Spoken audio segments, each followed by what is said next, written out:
Hi, Dr. Kelly Watson here, and today I want to talk to you about how to generate practical research questions. So, this is something that really starts with you understanding the literature in your field, your areas of interest. So, if you think about what your potential dissertation topic is, or something that you have a lot of expertise in because that's kind of your practical background, that is going to be a good place to start. And the reason I think you want to start with the literature is because the literature has some easy ways of hinting to you some things that haven't yet been studied. So, for example, and I'm going to share my screen and share, this is not in my particular area of expertise, but I just want to show you just a standard paper, right? So here's a paper. It looks like it's a marketing paper about how human-like shapes can increase spending. So this is, in the area of, imagery related to how you would advertise products. So, paper structured just like any other, I believe it's a quantitative study, but there's a theory about shapes and priming and how that works. The hypotheses are listed here. Hopefully by now in your program, you are very familiar with how to look through a paper very, very quickly and understand a lot about it. So because of that, I want to jump to the end of the paper because the first and probably easiest place to look for opportunities for future research is the future research section. Because guess what? This is where the authors have suggested that their research has opened up some opportunities, some things that hasn't been studied. And you have to assume that, if these authors were published in high quality peer reviewed journals, that they were reviewed by folks who know this literature stream really well, and that they have summarized the literature up until this point for their particular perspective, and that now they're signaling what future research could do, which says to you, this hasn't been done. So it's not like you're going to generate some research questions that then you go find has already been covered. So great place to look if you know your literature really, really well for your field and your particular research interest, then go to all of those papers that would comprise maybe a lit review for you for a paper and start to make a list of the things that have not been studied before or that other authors have suggested be studied. That is a great way for you to enter this, what we call conversation about a particular field, is for you to tackle some of the things that other authors have said needs to be studied.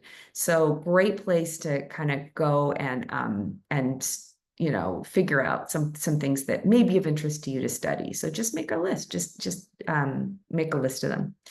A second place in the paper, so that's the first. The first is, what have authors signaled as potential for future research? Great place to go find topics for future research, right? And presumably, if it's in your literature stream, it's going to be of interest to you. It's going to be related to what it is you're studying. So really great key place there. Second place to look in any paper is the place where they've described the limitations of this paper. So things that they couldn't control for, or other problems that happened. Maybe the measures for this particular study are very limiting because they can't be generalizable, or there's questions of generalizability because of the way the study's designed. There again, you may be able to design a study that replicates this, but addresses the limitations. So maybe you can, test it in a different way to prove that it also can be done. And in those limitations, oftentimes this is where the study only works in certain populations or only was tested in the United States. So you could do the exact same study and test it in another market, in another area, to see if these assumptions have held true, or if this particular phenomenon holds true universally or only in a particular context. So the limitation section is another great place to find potential future research studies and research questions. How can this be translated into a different context? There's also some other places in the paper that can be of use as well. So oftentimes when we're doing research, we make assumptions. And I don't know if you were taught to look at a paper and try to identify all the assumptions that the authors have made in the paper, but it's a really good discipline to go through and say, well, wait a minute, the authors have assumed XYZ. And therefore, this works because of those assumptions. But maybe those assumptions can be challenged, and therefore there is an area of opportunity. And in fact, that's often what happens with experts in a particular field, is they literally come along and challenge assumptions that have, been made by the folks that have studied things before them.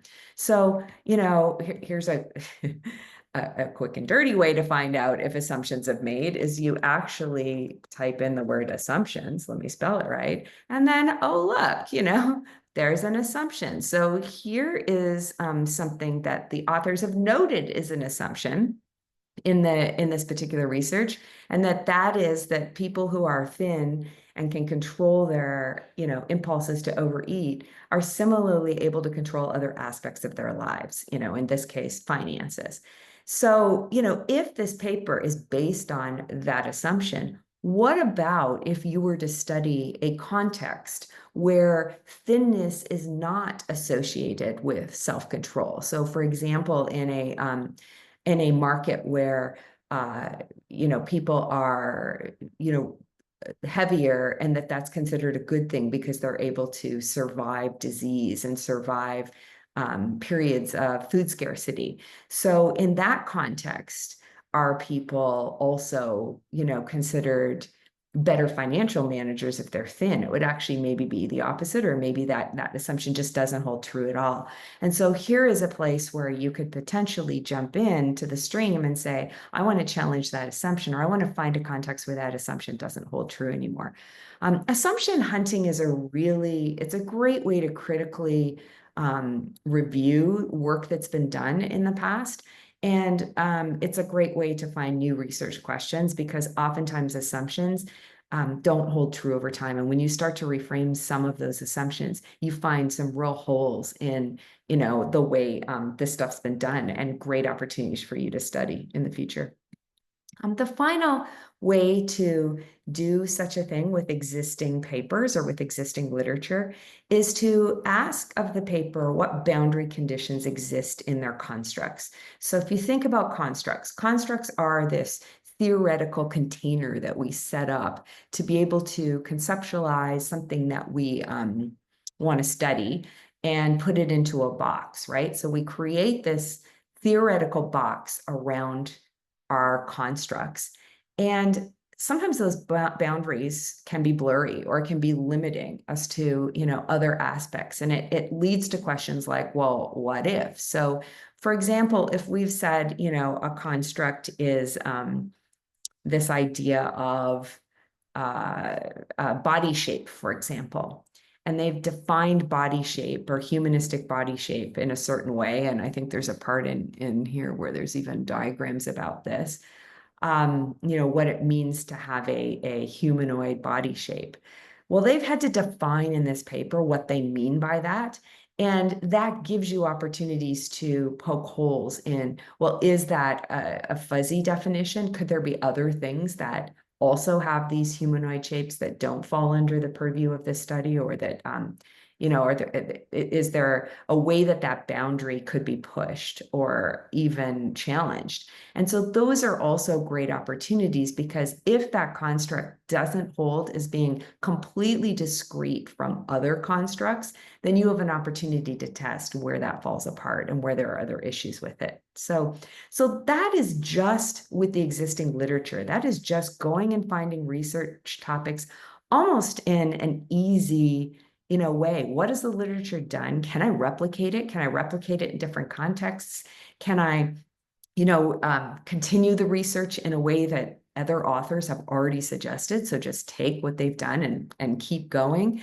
Or are there some limitations to their existing research that I can press on and actually maybe challenge the existing research, challenge the assumptions, and challenge the boundaries in a way that can be very beneficial? So that's with existing research, and it's a great place to start. The next thing is you're practitioners, right? So you're in the workplace seeing phenomena happen every single day. And when you notice the world around you differently, now that you've had this background, this academic sort of approach background, you start to notice things that really raise curiosity. So the first place to start with that is tensions or puzzles, places where you see that stuff doesn't jive, right? Like contradictions, we're saying that we value innovation, but then we punish every time somebody takes a risk. And we create environments where failure, is highly penalized. So why does that contradiction exist? Because, people are trying really hard and presumably have, read everything there is out there about these things. But for some reason, this tension or this puzzle continues to exist. So is it that they're not applying the knowledge from academia, which could be the case, or is it that there's some missing gap? There's something happening that is not obvious. And so that's a great place to poke around and say, we've got these debates or we've got these struggles, and they're based in some kind of contradiction, something that doesn't seem logical, or where there's a gap. And that's a great place. And just start documenting them, just start writing them down. And if they're in your area of interest, you're already going to have a relatively good sense of the literature around it. And so you may just find a space that the literature can't explain. And it could come back to the constructs. It could be that we have this construct, we haven't done a good job of measuring it, or it has fuzzy boundaries.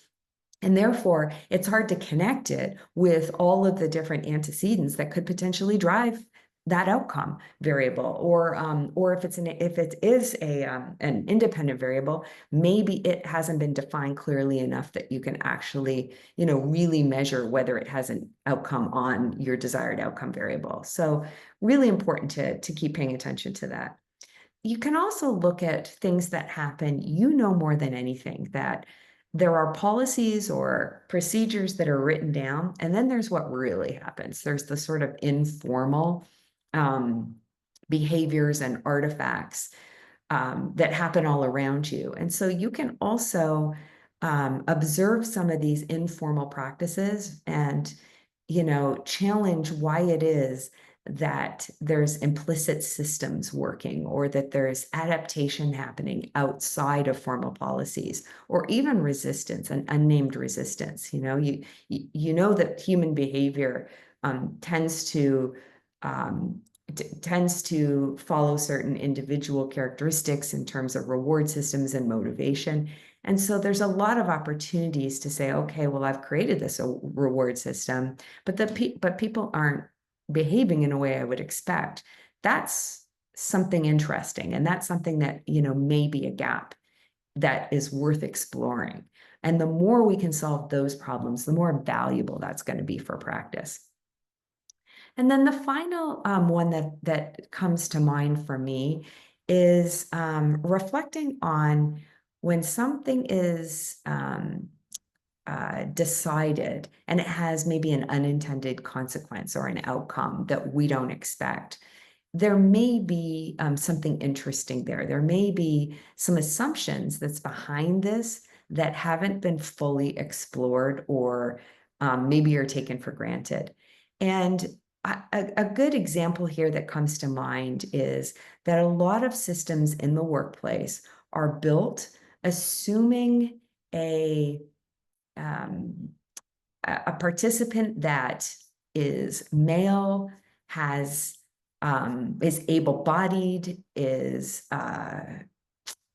focused on leadership or performance outcomes, and isn't really seen from the perspective of anyone else. So systems are generated. We know this in the literature, that a lot of systems are designed around kind of the typical white male and how they have interacted with the workforce for hundreds of years. And because of that, we tend to be male-centric in how we design systems and things like that. What we haven't considered is that somebody else that comes from a different paradigm or has a different lived experience may show up in those models. And so, for example, the model of, work, work, work, work equals the number of hours worked equals outcomes and things like that may not reflect somebody who, spends a lot of time outside of work also doing a lot of work, such as a caregiver in the home, or somebody who's very involved in their community and things like that.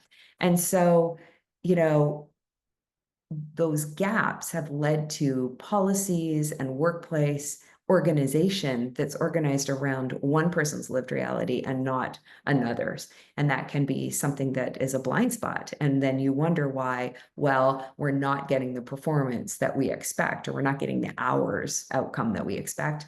Why is that? And that's just that's a simple example, but I think there's a lot of really nuanced ones that we've taken for granted in a lot of our research, because a lot of our research has been done by white men in academic institutions and based on a workplace model that has been, predominantly white men. And I think that when you start to challenge that perspective, you start to see that there may be other opportunities or blind spots and mental models, even norms that could be challenged in those contexts.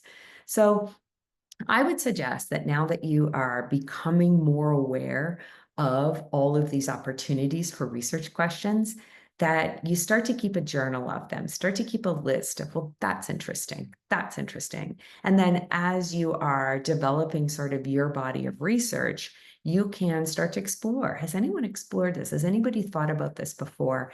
And maybe this is an opportunity for me and some colleagues to put together a study and go after one of these and contribute. And that's what the world needs of you. That's why you're here, because you are in this unique place to spot gaps and to spot contradictions and opportunities that, again, traditional researchers may not have that same access and may not have that same ability to just spot this stuff. So that's what we hope happens with the DBA program. That's why you're here. So keep that journal, and I look forward to hearing some great research coming out of all of you. So thanks for listening and good luck.